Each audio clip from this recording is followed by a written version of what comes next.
आजकल के मामले सुनकर मानो ऐसा लगता है कि जैसे शादी पर से लोगों का विश्वास ही उठता जा रहा है।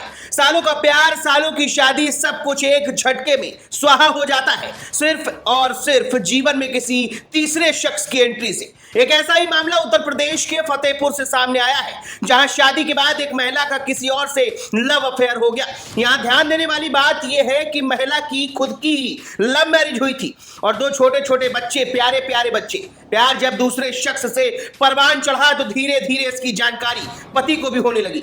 बताया जा रहा है कि जब पति ने अपनी पत्नी के किसी और से अफेयर की जानकारी हुई तो उसने विरोध करना शुरू किया, लेकिन उसे क्या पता था कि गलत बात का विरोध करना उसे इतना भारी पड़ेगा कि उसकी पत्नी अपने प्रेमी संग फरार हो जाएगी, वो भी दोनों बच्चों को लेकर।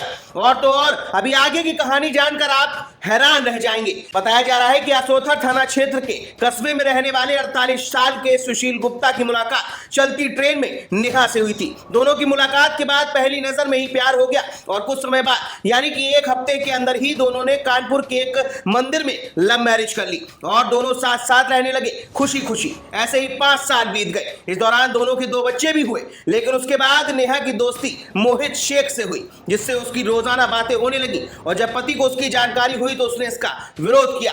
फिर तो हाल क्या है वो आपके सामने ही है। पति का यहां तक आरोप है कि उसकी पत्नी किसी डेटिंग ऐप पर भी है जहां उसके तमाम लड़कों से संपर्क है। मैं इधर 5 सालों से बहुत परेशान चल रहा हूँ। मेरी पत्नी जो मुझे बहुत परेशान कर रही है। हमारी शादी 2015 में हुई थी, प्रेम विवाह हुआ था। उसके बाद 5 साल तक सब कुछ ठीक चला। मेरे 2 बच्चे हुए उसी दौरान, एक बेटी हुई, एक बेटा हुआ, जो कि बेटी आज 9 वर्ष की हो गई, बेटा 6 वर्ष का पूरा हो गया है।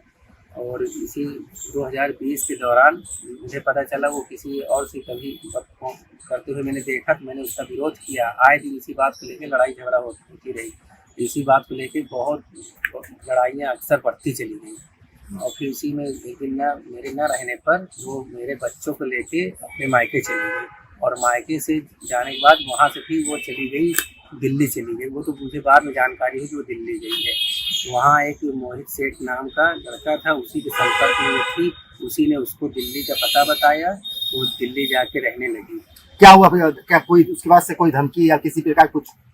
हाँ, उसके बाद मुझे फ़ोन पे लगातार कई बार धमकी मिली कि अगर तुम मेरा पीछा करते रहोगे तो मैं तुम्हें मरवा दूंगी और मेरा पीछा करना छोड़ दो, ऐसा कई बार उसने बोला। और ख़ास करके बच्चों के लिए बोलती गई, अपने बच्चों को देखना हो देख लो, नहीं तो वहीं बच्चों को भी भेज देंगे कहीं। और फिर जब लगातार अगर मैंने मिलने का प्रयास किया बच्चों से, फिर बाद में कहा बच्चों से भी मिलने नहीं देंगे और बच्चे को देखने के लिए तो हम तरसा देंगे।